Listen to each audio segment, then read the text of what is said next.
Hello, welcome back to school. Um, I'm gonna show you. Of course, I think most of you really don't need me to show you this, but I'm just gonna show you, how easy it is to get a book in print off the internet, and how easy it is. This is the part most of you may not know. How easy it is to take either you could potentially take the whole book in theory, but we're just going to take a small part, translate it into Braille using some online translation thing, and produce Braille. Granted, it's not going to be physical Braille, but it's going to be Braille nonetheless. So, this is to show the print to English, the print to Braille translation process. Now, there's like studies that you could do for professional transcription. This is not that. If you want to do professional transcription for like a school or something, you need to do training in that. I mean, there's very, very specific rules and all the stuff that you have to learn about. I don't need that. I don't need that for the time being. What I'm needing is the materials that I'm learning from.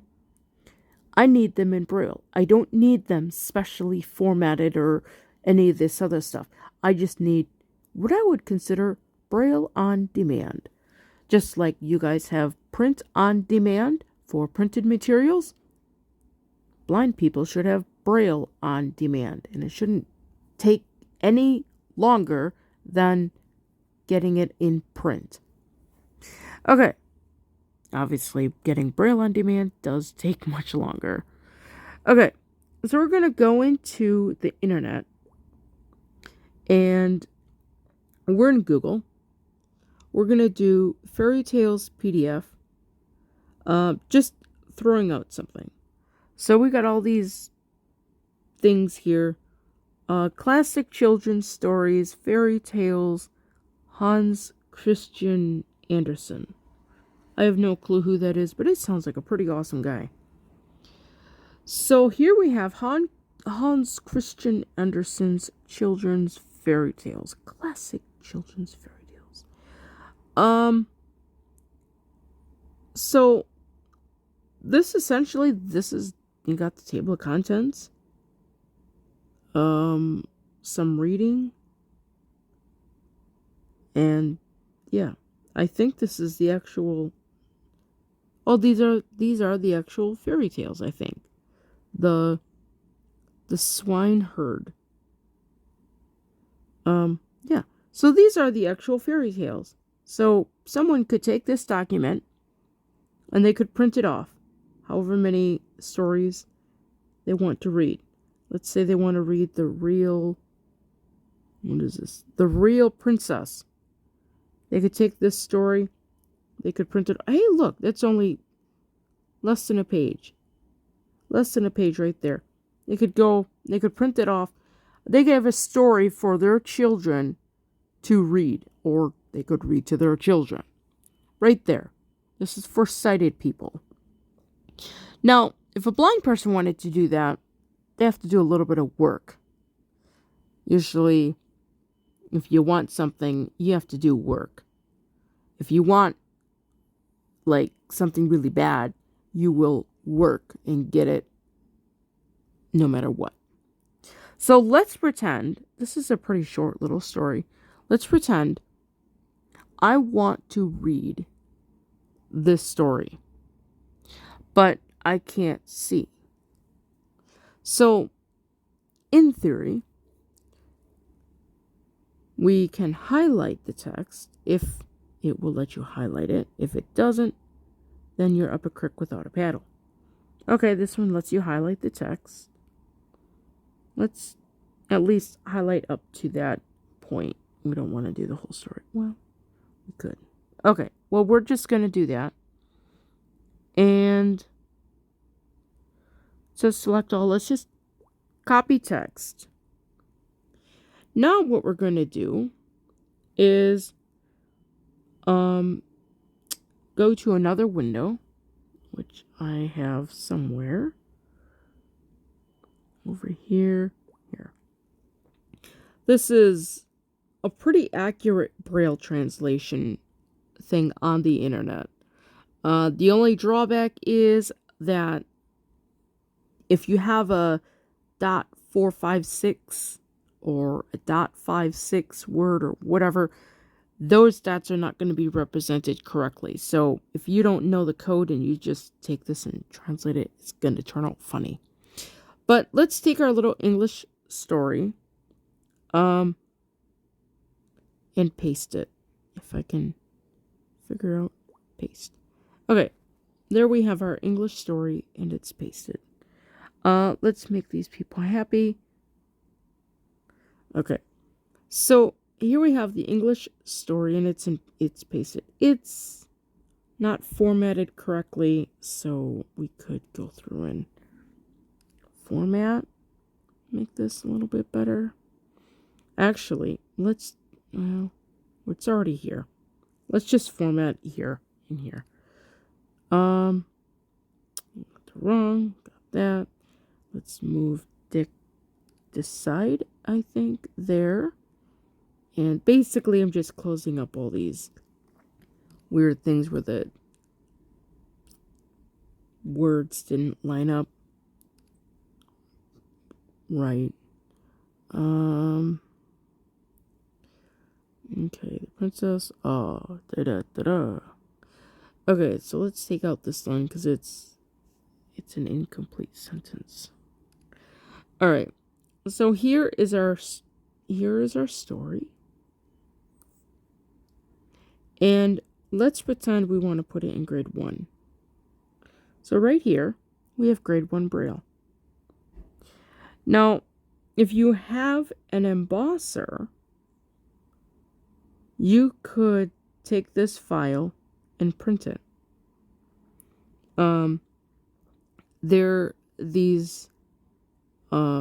I think it's ASCII Braille is the file that you would print. So you could print on, ASCII Braille. It comes out in English as really weird writing, or actually, this actually shows up as the actual writing. Sometimes if you do ASCII Braille, it comes out with weird symbols and stuff, especially when you do maths and music. But you could take this and you could print it right off your screen, potentially.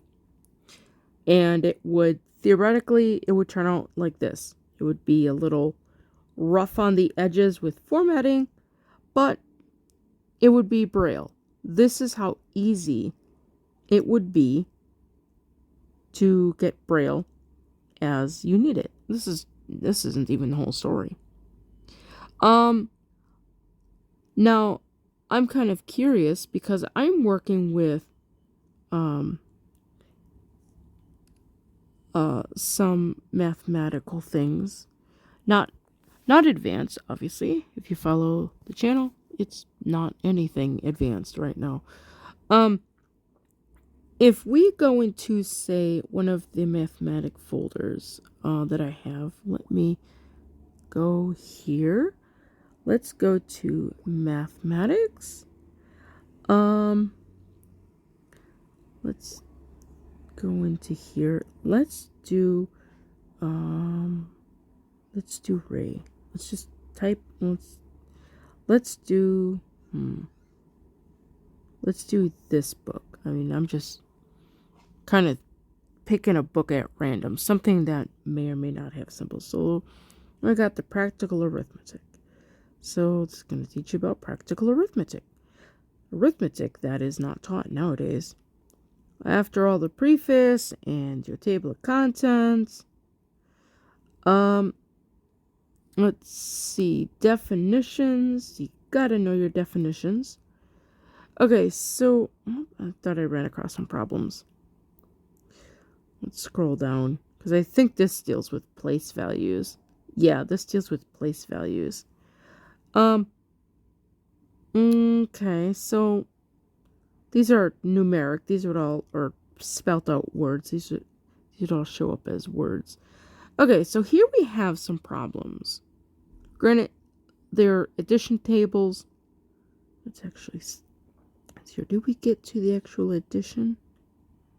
Okay, so now I think we're starting to get it. Yeah, here we go. So here we have some problems.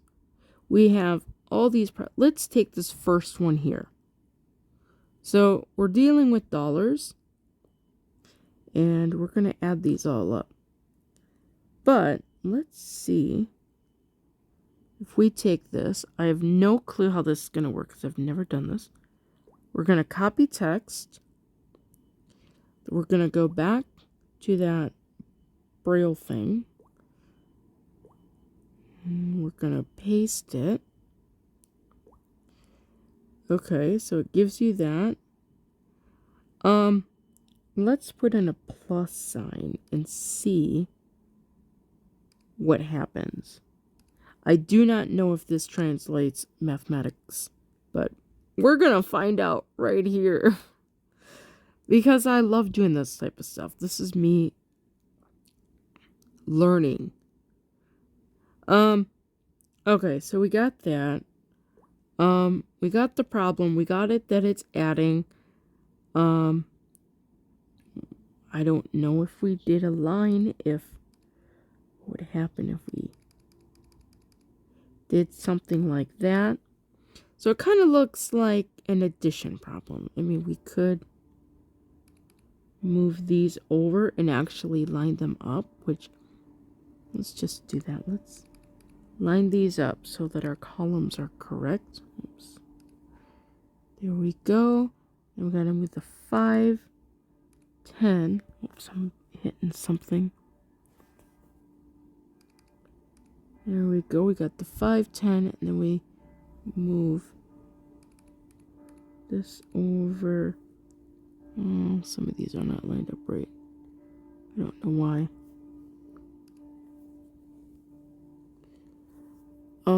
Okay, so that's lined up better. The 5, 10 needs to be moved over.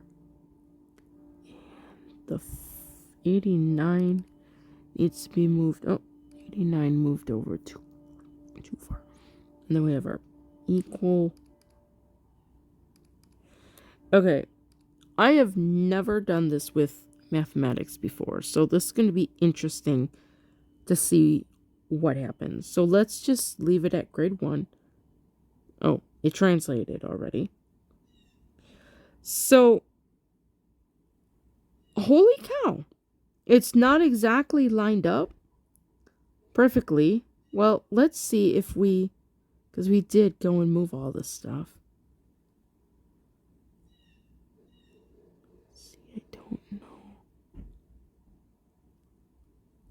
I don't know what that says. Is that weird writing?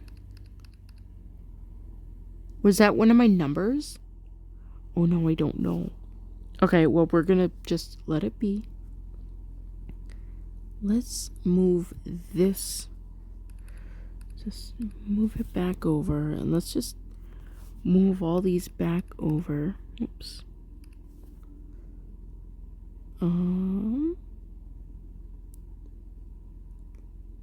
Let's just take this out. Let's delete that, and let's paste it. Okay, so that's a number. Let's put the addition sign, and let's put in the equal. Okay, so here we have our problem. It's not lined up. I just recopied it. So, and here's the problem. Again, it's not lined up. So again, you'd have to kind of meander that. Yeah, that's kind of weird. I kind of liked it better the other way. It was easier to format. But if you were to format this, this second number would be slid over. The third number would be slid over. And this number would be slid over. And in reality, this sign, you can copy it. You can cut it. I'm going to put this back over here. The addition sign really kind of goes off here, something like that. And this number sign would just be moved over here. Oops. This is what I was talking about, like the whole formatting thing. Like, I would just want it to be formatted enough to actually utilize it. But yeah, so, and there's your 90, no, that's an 89. So there's your 89. So this is how mathematics would be written out. And this program does do basic mathematics from what it sounds like. Actually, I think this might be actually dragged. I don't know how they would do large problems like this, because I'm not sure. Unless they would just put it up here up at the top. Something like that. I've seen this written out. So, yeah. And then you could take this and let's see what it does if I go to ASCII. Yeah, this is what I was talking about when you do Braille. ASCII Braille, it kind of looks funny. But when you put it in the actual code, it actually looks like numbers, if that makes sense. Granted, now they're all wonky again, but that's kind of like the concept of just taking a Braille stuff and just translating it. Now, my big thing would be, would this work for music? I don't know. It would be very interesting to see if it does. Let me go into my music folder. So it does text, it does arithmetic, well, basic arithmetic from what we can tell. Now if this does music, that would be interesting. This is maths. We need to go out of maths. Music, right underneath mathematics.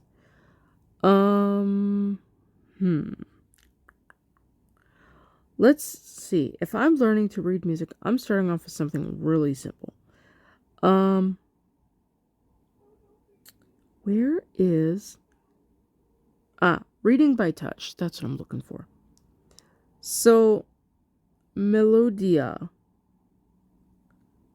Let's see. This is... I don't know if this is digitized or not, but I have this book in print.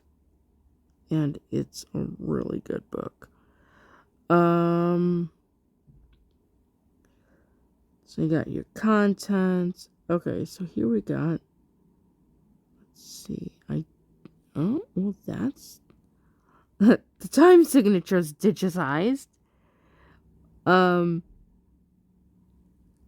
see. I don't know if this is gonna work. Okay, well, let's just copy this, and figure out what we have. We have part of music, part of numbers. We're gonna go back to the translation thing. Now I know some notes, most of the note. Okay, oh, we have a problem. Elementary, I can't read this. Presentation of the division of the beat. It's got number 1 with some symbols. So let's just do the translation. Let's do grade 1, see what comes up. I don't know what happened to it, but it just went away. Whatever was there just went away. Okay. So, translate. Oh, I guess it doesn't like it. I don't think it likes music. Grade 2. Okay, so that translate.